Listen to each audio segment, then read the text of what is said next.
जी अस्सलाम वालेकुम जी, welcome back करते हैं सारे दोस्तों को। तो दोस्तों अल्लाह का शुक्र है, बड़ा अल्लाह पाक का करम है, अपने घर आ गए हो। तो बड़े से दोस्त हैं, फ़ोन कर रहे हैं, तो यार मुझे ना कुछ डॉक्टरों ने मना किया हुआ है कि फ़ोन सुनने से। तो यार अगर किसी दोस्त का अगर फ़ोन नहीं सुनता तो बड़ा मेहरबानी यार इस चीज़ का कोई माइंड ना करे। तो डॉक्टर ने मना किया। बाकी ये हमारे शाह साहब आए हुए हैं, चाचा चौका आया हुआ है, तो वो आप दोस्तों को बात बता देते हैं कि यार किस वजह से मैं फ़ोन नहीं सुन रहा दोस्तों।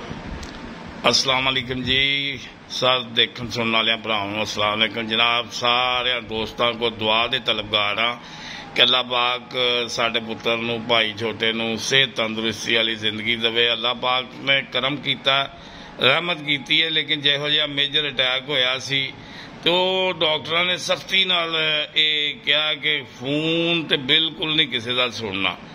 ते अल्लाह पाक दुआ करो कि अल्लाह पाक इहनूं सेहत तंदुरुस्ती देवे।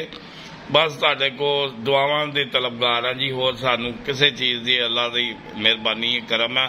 दुआ करो कि साडे भरा नूं अल्लाह सेहत दे देवे। ते मैं बड़ी शर्मनाक अंदाज नाल कह रहा कि डॉक्टरां ने मना किया तो जेती कहंदा फिर दोस्तां दे फोन आ रहे। मैं कहा यार मैं गल कर लैना, अपने रिक्वेस्ट कर लैना भरावां नूं कि डॉक्टरां ने ना मना किया कि फोन बिल्कुल नहीं सुनना। कोई फोन का भी पता नहीं कोई तलक दिल नाल हैगा कि नहीं हैगा, मन नहीं पता। डॉक्टरां ने कहता कोई तलक हुंदा ते एक दो दिन सिर्फ माजरत जनाब। अगर किसी ने चाचा शौका भी आया जनाबे ली खैरगिरी ली जी। अस्सलाम वालेकुम जी। मैं कहा यार साडा भतीजा भाई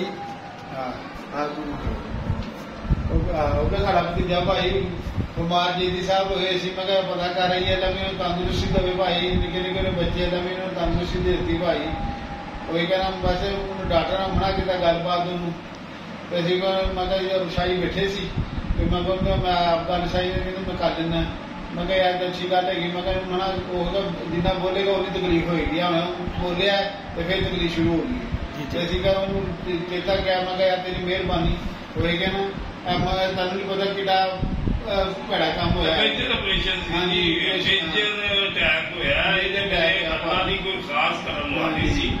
और एडी मेरे अल्लाह की रहमत सी कि अल्लाह पाक ने जिंदगी बख्शती है। असी अल्लाह के शुक्र अदा करने असी सजदे च भी रहीए तो फिर भी घट है कि अल्लाह पाक ने सेहत दी। जिहो जिहा ऑपरेशन ऐदा होया अटैक होया डॉक्टर मजबूर हो गए स्टैंड पाउण ते ना इहदे वाल बंद होए सी, वो इन्होंने जनाबे लई पाए ने।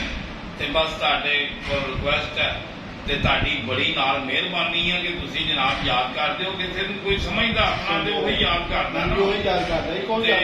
हाले 2 दिन ना सिर्फ डॉक्टर ने छुट्टी दी है, छुट्टी करा के घर ले आए हैं। तो मैं क्या दोस्तों रिक्वेस्ट कर रहे हैं कि तुहाडी प्यार का बहुत बहुत शुक्रिया जनाब, तुहाडी मोहब्बत का, तुहाडे जो भी तुसीं फोन करते हो इसका बहुत बहुत शुक्रिया वा। लेकिन असीं तुहानूं फिर भी अपडेट देते रहांगे कि जवेद साहब की अल्लाह पाक इन्हां ते रहमत करे। बस दुआ करते आ।